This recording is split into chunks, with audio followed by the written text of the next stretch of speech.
જય શ્રી રામ મિત્રો. સ્ટોક માર્કેટની વિડીયો સિરીઝમાં હું તમારું હાર્દિક સ્વાગત કરી રહ્યો છું. આ વિડીયોમાં આપણે શું શું શીખવાના છીએ તેના વિશે ચર્ચા કરીએ. IAAP index of institution production, કે આપણા જે રિલાયન્સ છે એ કોઈ પ્રોડક્ટ બનાવીને વેચતી હોય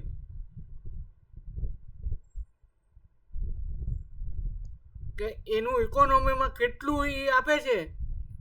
રિલાયન્સ છે, પછી ઇન્ફોસિસ છે, TCS છે, આ બધા જે પ્રોડક્શન કરતા હોય ને એનું વોલ્યુમ હોય ને એને IAAP index institutional production index કહેવામાં આવે છે. PLR પ્રાઇમ લેન્ડિંગ રેટ,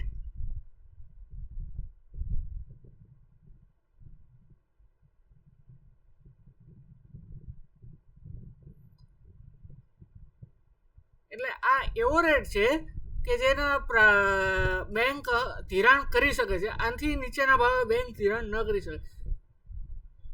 તમે જો ઘણાને 12% હોય, ઘણાને 8% હોય. જે 8% છે ને, જે મિનિમમ, એ તમારો PLR આવે. GAAP generally acceptable accounting practising. આ શું છે? અકાઉન્ટિંગની પ્રેક્ટિસિંગ માટેનું એક સ્ટાન્ડર્ડ આ લોકોએ નક્કી કરેલું છે કે એસેટ્સ લખવાની, લાયબિલિટીઝ લખવાની, ટોટલ બોરોવર્સ, એ બધું જનરલ અમુક કંપનીઓ રિઝલ્ટ જ્યારે બહાર પાડતી હોય છે, આપણી કંપનીઓ, તો એમને બહાર ન પાડી શકે, તો તેના માટે આ વસ્તુઓ હોય છે. EVA economic value added. ઇકોનોમીમાં શું વેલ્યુ એડિશન થયું તેના વિશે છે. EVA એટલે માટે આવે છે operating profit minus weighted average cost of capital multiply by capital employed. EVA જ્યારે FD ના રેટ કરતા નીચું આવે તો વેલ્યુ ડિસ્ટ્રોઈડ થાય. FD ના રેટ જેટલું હોય તો ન્યુટ્રલ વેલ્યુએશન થાય. પણ EVA જ્યારે આવે એ FD ના રેટ કરતા વધારે આવે તો પોઝિટિવ EVA થાય.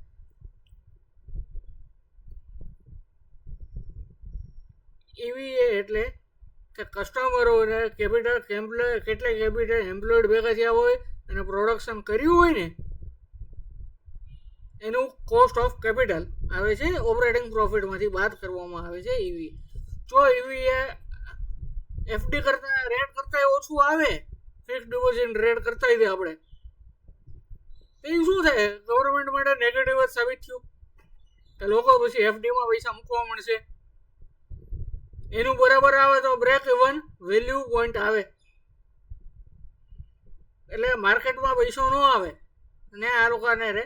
પણ માર્કેટના પૈસા, FDના પૈસા કરતાં માર્કેટમાંથી પૈસો જ્યારે વધારે આવવા મળશે ત્યારે એને EVA કહેવામાં આવે છે. એને પોઝિટિવ ઇમ્પેક્ટ થાય છે.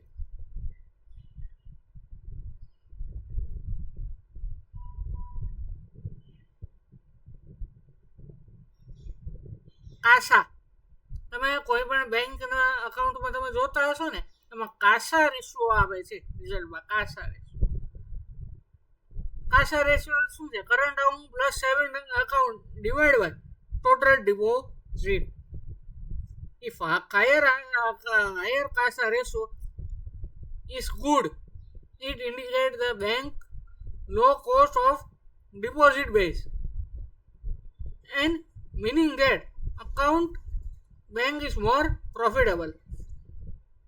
અકાઉન્ટમાં તમારે સેવિંગ અકાઉન્ટ હોય કે કરંટ અકાઉન્ટ, પૈસો રહે ને તો બેંકને ફાયદો થાય છે.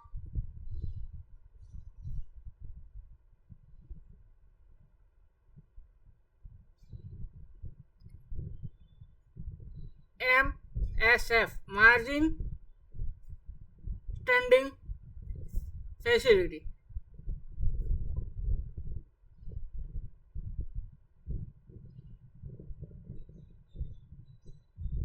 એટલે જ્યારે બેંકને તાત્કાલિક પૈસાની જરૂર પડે ને તો એ આરબીઆઈની પાસેથી જાય છે અને ઓવરનાઇટ ફંડ લાવે છે.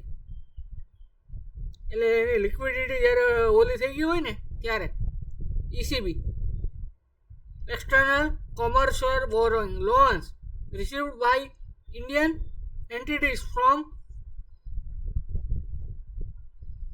foreign lenders in foreign currency. એટલે ફોરેનમાં જ્યારે પૈસાની જરૂર હોય ને તો આ લોકો રિલાયન્સને બધો અમેરિકામાં પ્રોજેક્ટ નાખે છે, ત્યાં વ્યાજ દર ઓછા છે,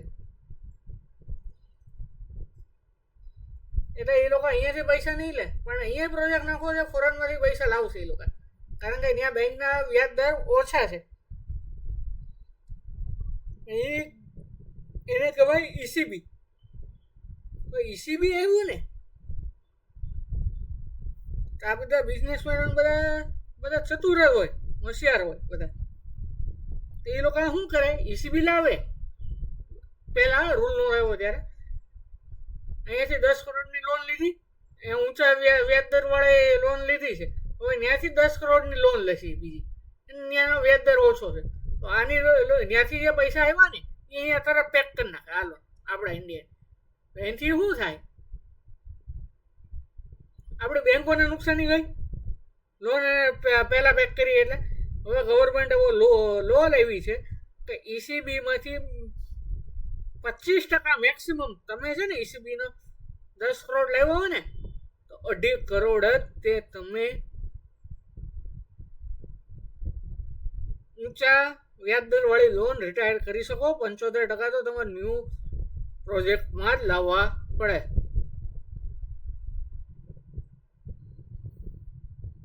લો જો લો ઇન્ટરેસ્ટ લોન એ આવડે મેં તમને સમજાવ્યું એ.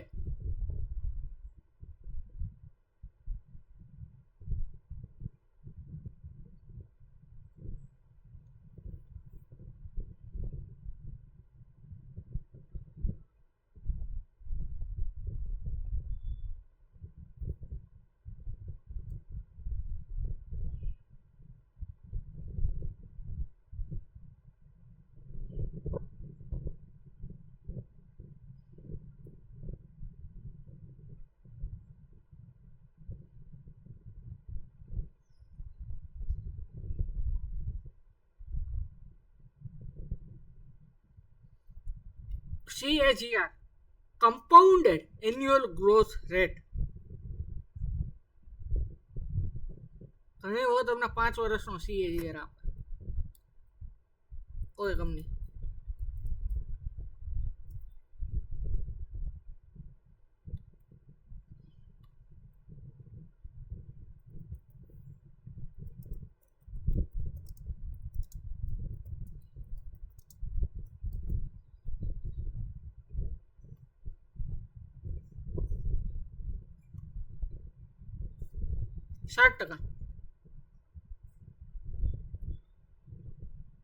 સ્ટોક પ્રાઇસ રેવન્યુ સેલ્સમાં CAGR જો 15 થી 16% છે, નેટ પ્રોફિટમાં 10.5% સુધી આવી જાય છે, રિટર્ન ઓન ઇક્વિટીમાં CAGR તમે 1% થી લઈને 9% સુધી વર્ષે આવે છે.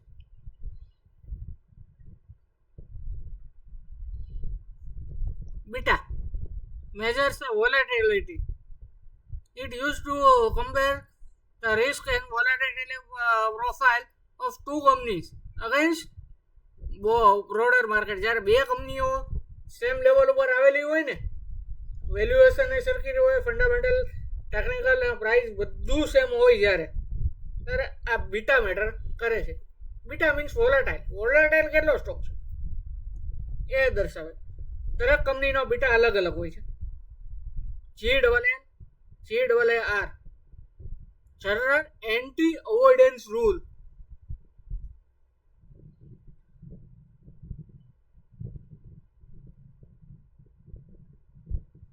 એટલે ધારો કે XYZ અમેરિકાની કંપની હોય છે, એને રિલાયન્સમાં કંઈક અમુક હિસ્સો હોય છે 5% જેવો. હવે PQR નામની કંપની છે, હવે એને માલ ખરીદવો છે તો એ XYZ નો કોન્ટેક્ટ કરશે એટલે ફોરેનનો પૈસો નેન્યા રહ્યો, બંને સેટલમેન્ટ કરી ટ્રાન્ઝેક્શન પાડી દે તો ગવર્મેન્ટને નુકસાન નહીં જાય. એટલા માટે હવે આ લોકો ગાર નામનો કોન્સેપ્ટ લાવ્યા છે એન્ટી ગવર્નન્સ રૂલ તરીકે. CAPM, capital asset pricing model. A model used to decide whether investing in a particular stock is worthwhile given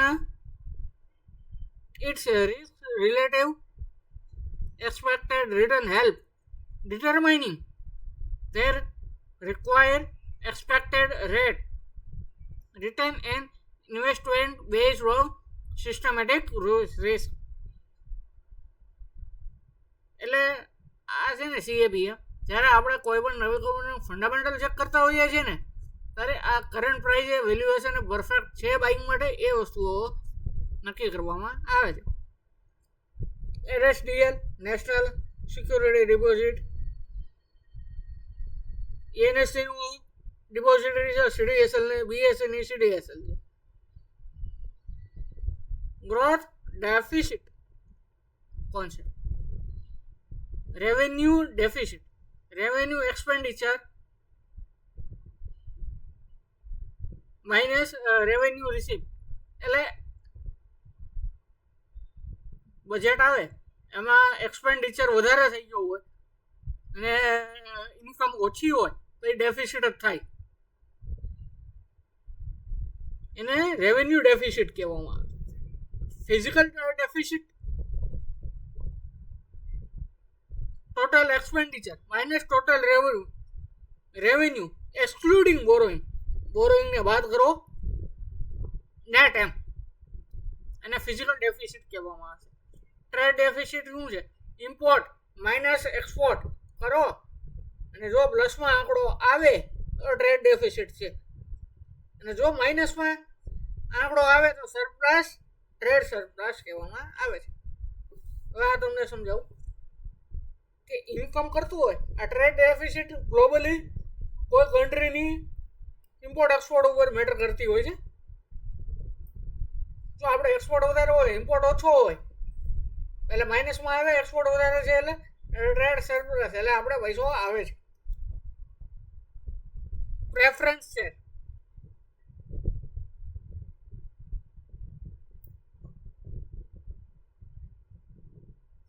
a share class where shareholder get first preference ahead of equity. એટલે એવા પ્રકારના share કે જ્યારે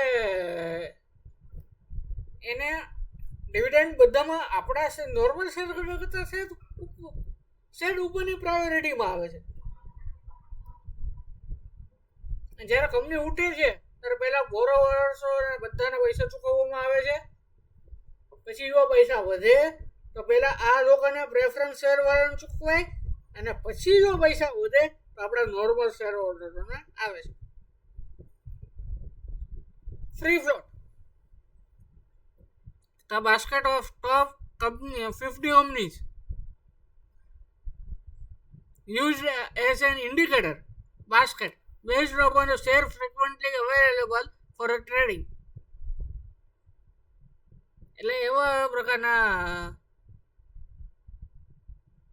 basket હોય છે અમુક કંપનીઓનું કે જે શેર માર્કેટમાં ગમે ત્યારે વેચવા આવી શકે, પ્રમોટરોને ન હોય કે લોકિંગ પીરિયડ વાળાના ના હોય. વિન્ડફોલ પ્રોફિટ ટેક્સ,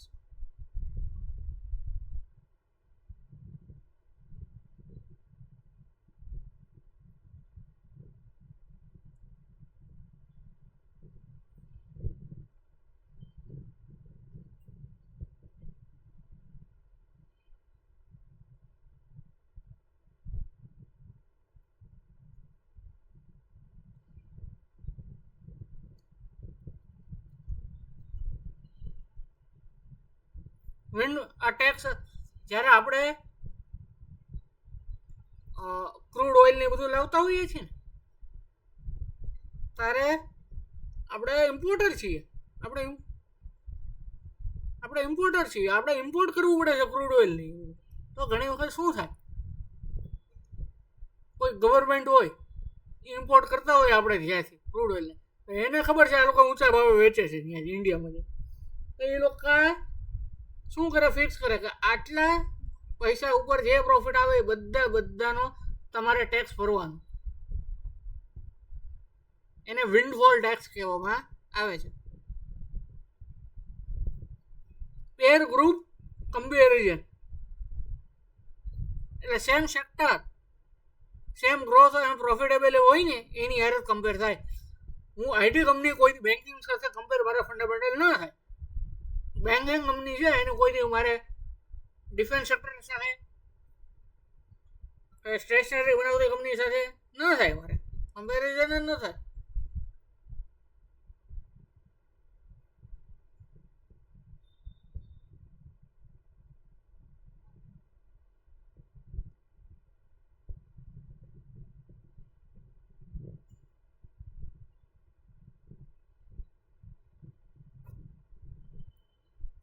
ઓબ્સેલન્સ એટલે કે જ્યારે નવી ટેકનોલોજી આવે છે તો જૂની ટેકનોલોજી પ્રોડક્ટનું ઘટી જાય છે, એટલે ભાવ પણ આપણે ઘટાડવો પડે, કોસ્ટ.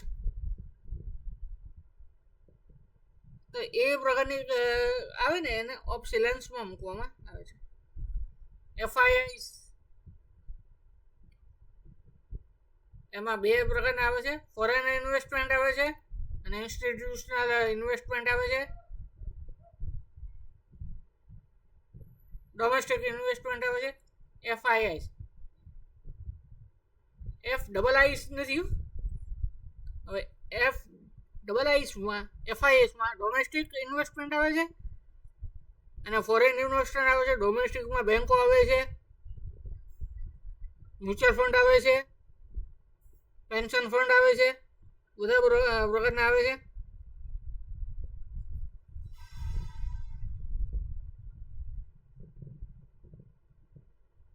આમાં ફોરેન મ્યુચ્યુઅલ ફંડ આવે છે, પેન્શન ફંડ આવે છે અને ફોરેનની બેંકો જે કરતી હોય એ આવે છે.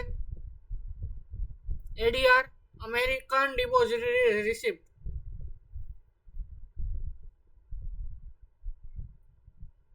એટલે જ્યારે કોઈ ઇન્ડિયાની કંપની છે અમેરિકામાં જઈને લિસ્ટિંગ કરવા જાય છે ને ત્યારે એને એડીઆર આપવો પડે છે. એટલે ત્યાંને ઇન્ફોસિસ બધાને એડીઆર અમેરિકન સ્ટોક એક્સચેન્જમાં છે. જ્યારે અમેરિકાની બહાર ગ્લોબલી જ્યારે આપણે કરવા જઈએ છીએ ત્યારે આપણે જીડીઆર કરવા પડે છે. એસઆઈપી સિસ્ટમેટિક ઇન્વેસ્ટમેન્ટ પ્લાન, કે જ્યારે આપણે મંથલી, ક્વાર્ટરલી કે ડેલી જ્યારે અમુક પૈસાઓ આપણે સાઈડમાં રાખી આપણે ઇન્વેસ્ટમેન્ટ કરવું હોય તો એને એસઆઈપી કરવામાં આવે છે. એમાં ફિક્સ તારીખે આપણા પૈસા કપાતા હોય છે અને પર્ટિક્યુલર ઇન્ડેક્સમાં નાખવામાં આવે છે. નેવ audit public sector banks,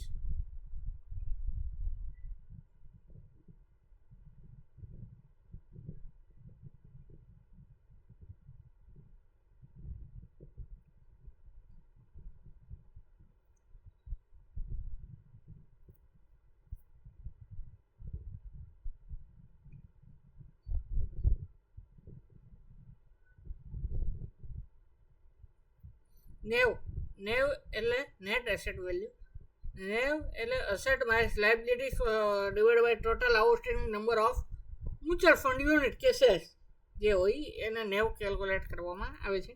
CAG controller and auditor general, this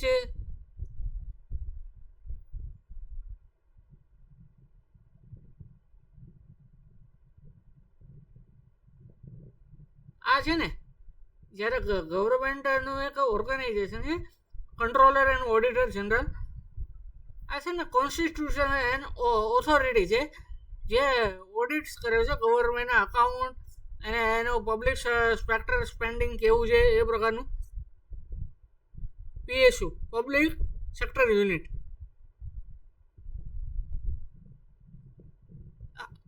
આ બધા કહે છે પીએસયુ કરે છે બધું પ્રાઇવેટાઇઝેશન થાય છે, બરાબર. શું કામ જરૂરી છે તમને એક્ઝામ્પલ આપું. રિલાયન્સ પ્રોફિટેબલ કંપની છે, જીઓ, એરટેલ, વોડાફોન આઈડિયા ભલે ગમે એવી હોય પણ બીએસએનએલ કરતાં પ્રોફિટેબલ જ.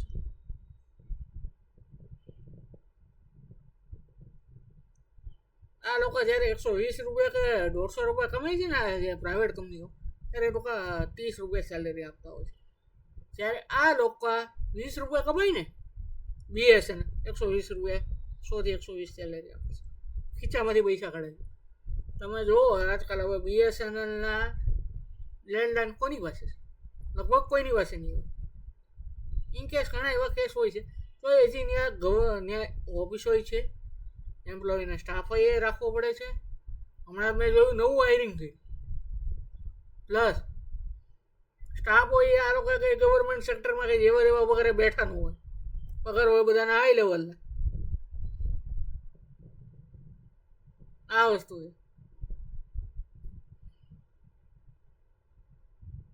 આવા પ્રકારનું છે પબ્લિક સેક્ટર બેંક.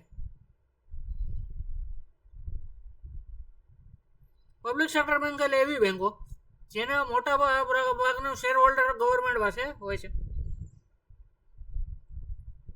ચાલો હવે તમને PSUનું હજી એક એક્ઝામ્પલ આપો. IOC, BPCL, HPC, આ ક્રૂડ ઓઇલ પ્રોસેસિંગની કોસ્ટ છે ને પર બેરલે $4 થી $8 આવતી હતી. જ્યારે રિલાયન્સની કોસ્ટ શું છે? $3 થી $6. જો ફરક પડે, $1નો ફરક પડી ગયો કે નથી પડી ગયો? હાઈ પ્રોસેસિંગમાં તો $2નો ફરક છે.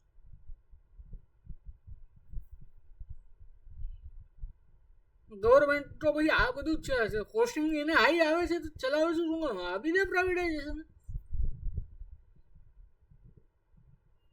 બીજું કહું ના, વંદે ભારતની ટિકિટ મોંઘી લાગે છે, બરાબર છે. વંદે ભારત સિવાયની, એક્સપ્રેસ ટ્રેનો સિવાયની કોઈ પણ લોકલ ટ્રેનો ચાલતી હોય છે ને, ગવર્મેન્ટને 50% લોસ છે. એટલે તમને 300ની ટિકિટ છે ને, 300નો ફટકો ગવર્મેન્ટે હમો ખાધો છે.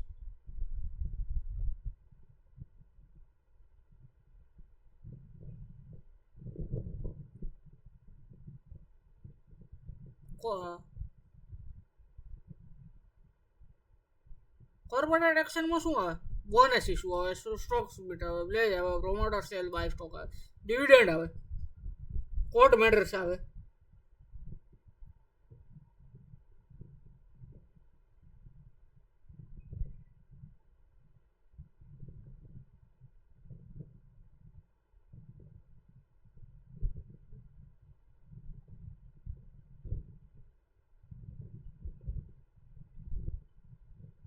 મોટા ભાગના જે ક્રાઇમ થયા ને સ્ટોક માર્કેટમાં, અમારે ગોટાળા હર્ષદ મહેતા અને કેતન પારેખે કરેલા, બંને સીએ માણસ. જેને આંકડા હારે રમતા આવડતું હોય ને ગમે મેન્યુલેટ તમને કરી શકે. વિન્ડો ટ્રેસિંગ,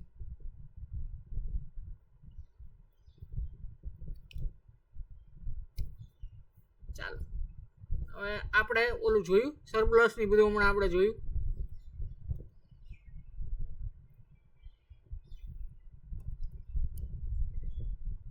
રેવન્યુ ડેફિસિટ,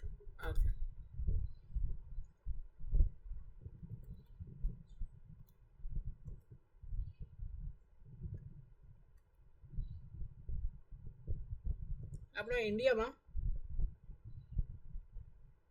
2000 થી 2010ની વચ્ચે એક વાર એવો કેસ થયેલો, આપણા સોલાર પેનલો હોય ને એના પર સબસિડી આવતી, સબસિડી ગવર્મેન્ટ આપે. તો સોલાર પેનલ વાળા એ કંપનીઓ જે બનાવતી હોય એના તો સબસિડી આવવાની બાકી હતી, એટલે એ લોકો તો એના ખાતે ઉધાર કરે કે અમે આ અમારે એની ઇન્કમ એસેટ બધા દર્શાવે કે આ અમારે ગવર્મેન્ટ પાસેથી આવવાનું છે. ગવર્મેન્ટે એ વસ્તુ એની ડેફિસિટમાં બતાવી નથી, કારણ કે બતાવી પડે એને એક્સપેન્ડિચરમાં તો બતાવવું પડે, કારણ કે ભવિષ્યનું એક્સપેન્સ જ છે, આપવાનું છે સાચું. ત્યારે એ લોકોએ શું કર્યું, આપણી ઇકોનોમી સરપ્લસ છે ને એમ બતાવવા માટે ઓલો એક્સપેન્ડિચર ન બતાવ્યું ગવર્મેન્ટ. સરપ્લસ નહોતી, ડેફિસિટમાં આવે તો એ દર્શાવી ડેફિસિટમાં મૂકવી પડે ગવર્મેન્ટ કંપની ગવર્મેન્ટને ડેફિસિટનું બજેટ આપવું હોય, ન આપવું હોય એટલા માટે એણે આમ કર્યું. શું આ બેલેન્સ શીટો ને બધું ગવર્મેન્ટને દે. મેં હમણાં તમને કીધું આ બધી કેસ ને શેર્સ ને બધી ઓથોરિટી હોય એ બધું ચેક કરતી હોય ટાઈમ ટુ ટાઈમ. એ લોકોએ પકડી પડે. આવું હોય આ બધું. અને વિન્ડો ટ્રેસિંગ કહેવાય.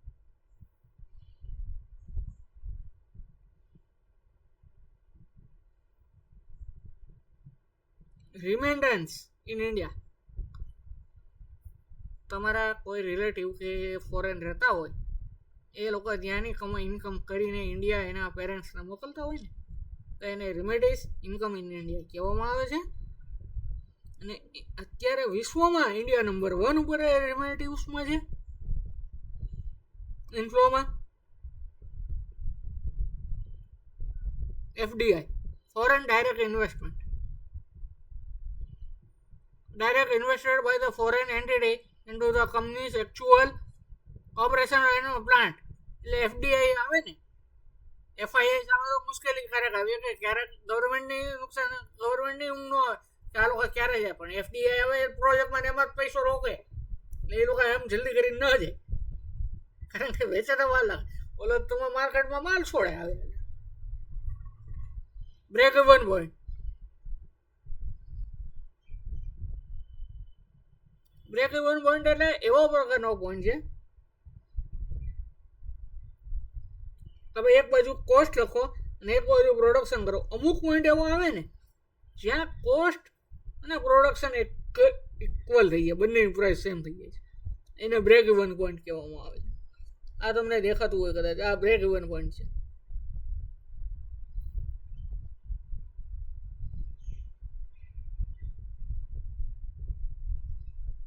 ડિબેન્ચર એટલે દેવું જ છે, આ એક પ્રકારનું દેવું જ છે.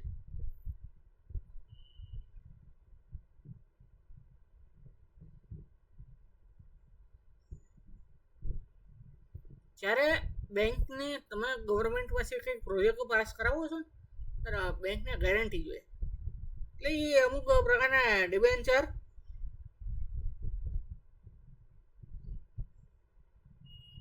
આપતા હોય છે.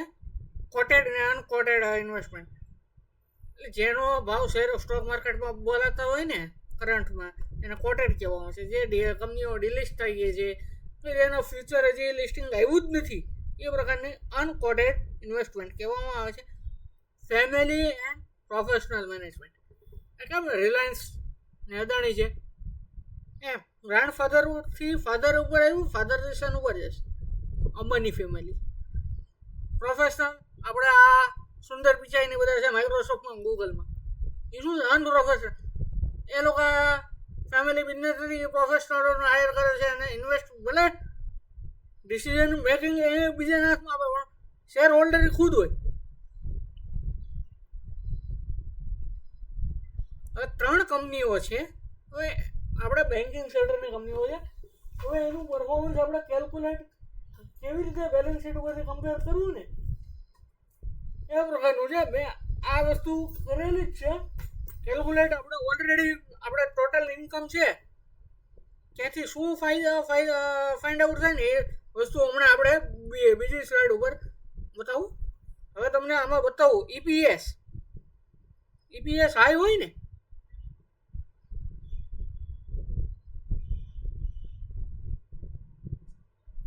તો સારું એમ. કંપનીઓ અને 2 કંપનીઓ ઈપીએસ એનું હાઈ એલું સારું.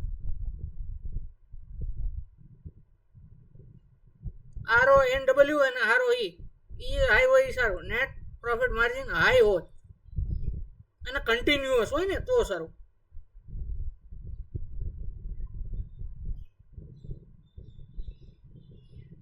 કાસા રેશિયો મેં તમને કીધું ને, કરંટ ને સેવિંગ એકાઉન્ટનો રેશિયો હમણાં આપણે એ સારું હોય તો સારું, બેંક માટે એટલો ફાયદો થાય.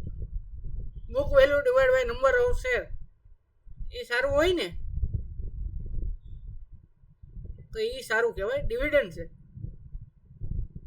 એ તો આપણને ખબર છે સારું હોય એ સારું. કંપનીમાં પી રેશિયો જેટલો લોઅર હોય ને એટલો રિલેટિવ કહેવાય.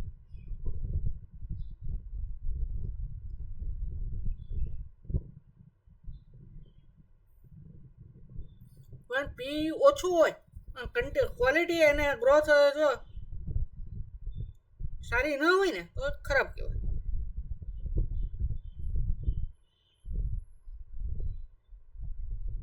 ઈવી એ સારું હોય ને એફડી રેટ કરતા તો એ સારું કહેવાય.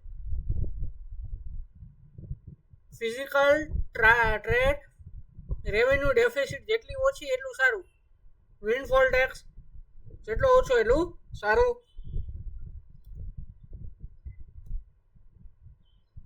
ઈવીએ ની આપણે ફોર્મ્યુલા હમણાં આપણે ગણી હતી. Operating profit minus capital employed એ આપણે ગણી હતી ને. CASA current account plus saving divide by total deposit. NAV asset minus outstanding share કે આપણે revenue deficit. Revenue expenditure minus revenue receipt. Physical deficit total expenditure minus total revenue. Trade deficit import minus export. P ratio current market price divide by running per share. જેટલું ઓછું એટલું સારું. P profitable margin net profit divide by total income multiply by 100. હું કહું છું net profit જ એટલો ઓછો એટલું સારું. નેટ પ્રોફિટ માર્જિન સોરી જેટલું ઓછું એટલું સારું. કારણ કે તમારી પાસે 5 જણા તમારી એવી સેવ વસ્તુઓ બનાવતા હોય, બીજા બધા 10% પ્રોફિટ માર્જિનમાં કામ કરતા હોય, તમે 25% આવો ઓબ્વિયસ છે. એક સમયે તમારે ક્વોલિટી ને ક્વોલિટી બધાની સરખી છે તો તમારું પ્રોફિટ માર્જિન ઘટાડવું જ પડશે. કારણ કે સેલ્સ ઘટશે નહીં. તો book value divide by share. Equity reserve divide by total number of share. પણ નેટ પ્રોફિટ માર્જિન ક્યારે તમારું સારું ખબર? એકવાર તમારી પાસે મોનોપોલી બિઝનેસ હોય ને કોઈ તમારી જોડે કોઈ કોમ્પિટિશનમાં છે જ નહીં એવો, ક્યારે આ વસ્તુ કરે.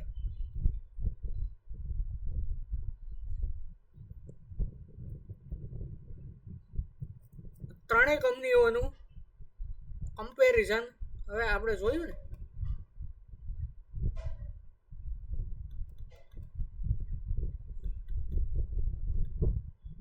આઈસીઆઈસીઆઈના 248 નંબરનું પેજ.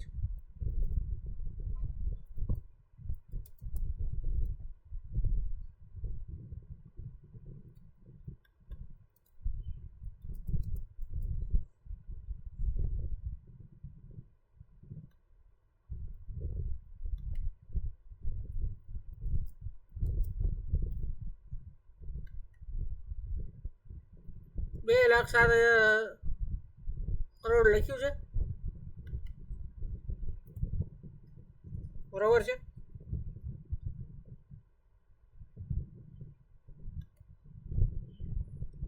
એચડીએફસી નું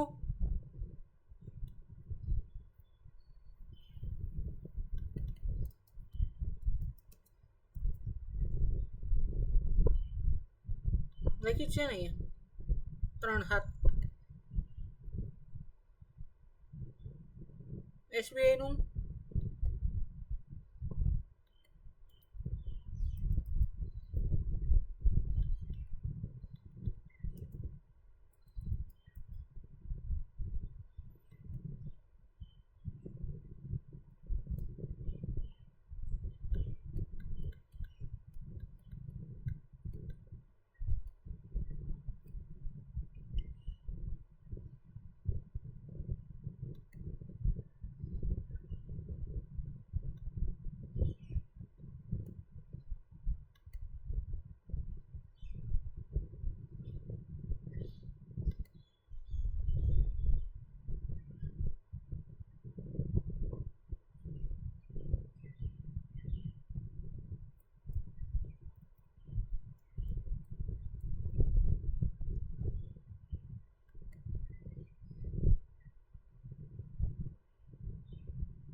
એનું કેલ્ક્યુલેશન આપણે જોયું એ રીતે કરતા હતા આપણે આ રીતનું આવે છે. Net profit margin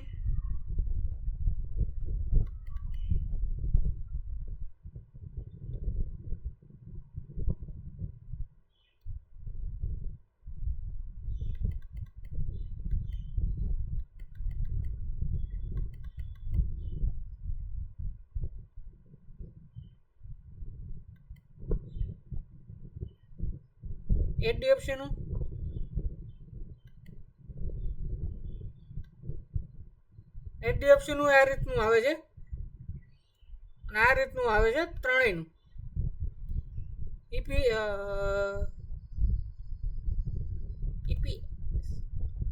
equity capital આપણે આગળ જરૂર પડશે એટલા માટે મેં કાઢેલી જ છે. Earning per share net profit divide by equity capital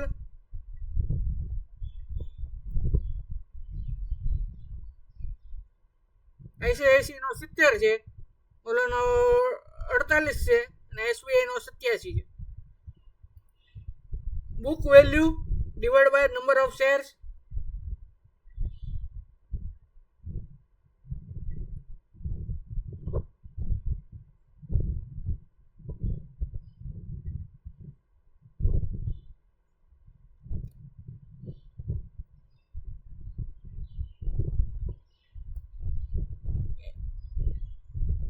એટલે આનો 471 આવે છે ICICI નો ને ICICI નો HDFC નો 365 આવે છે.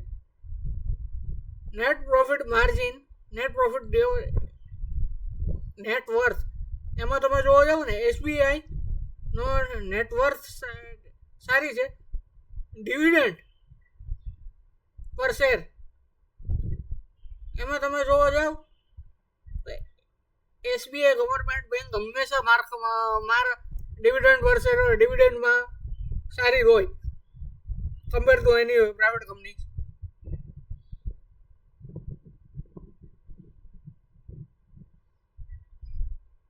CMP કરંટ માર્કેટ પ્રાઇસ તમે જોવો જાવ. પી રેશિયો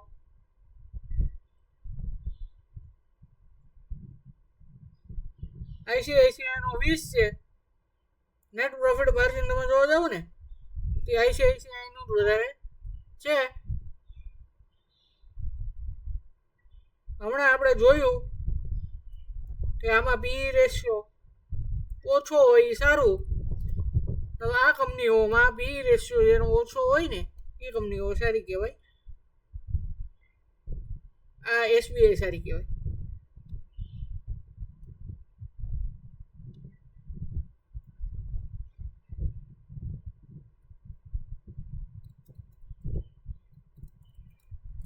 બીજું આપણે આમાં શું જોયું? બુક વેલ્યુ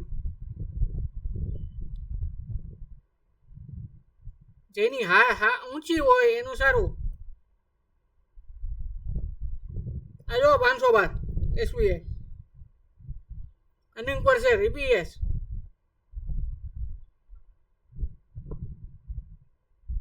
જેનો ઊંચો એનું સારું.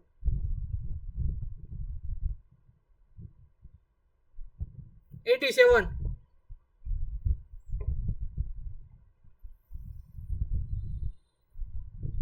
નેટ પ્રોફિટ માર્જિન જેનું ઊંચું એનું સારું. આ જોઈ લો. આ રીતે બધું કમ્પેર થાય છે અને આગળ બધું કેલ્ક્યુલેટ થાય છે. આગળ વિડીયોમાં આપણે બેન્કિંગ સિવાયની કોઈ પણ બે કંપનીઓને કમ્પેર કરીશું. બેન્કિંગમાં 3 કંપનીઓ કરી. આ મારે ગવર્મેન્ટને બતાવવા માટે કરવી પડી મારે આ કમ્પેર.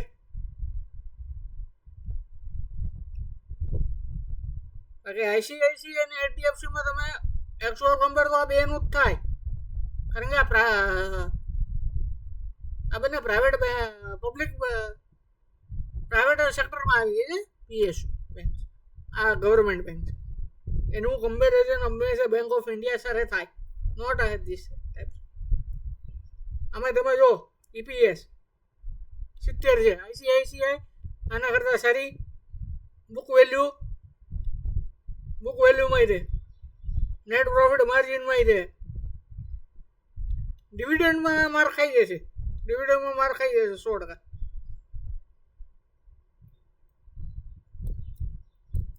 પી રેશિયોમાં શું આવે, લોઅર હોય એ સારી, તો એમાં પછી પી રેશિયોમાં આ માર ખાઈ જાય.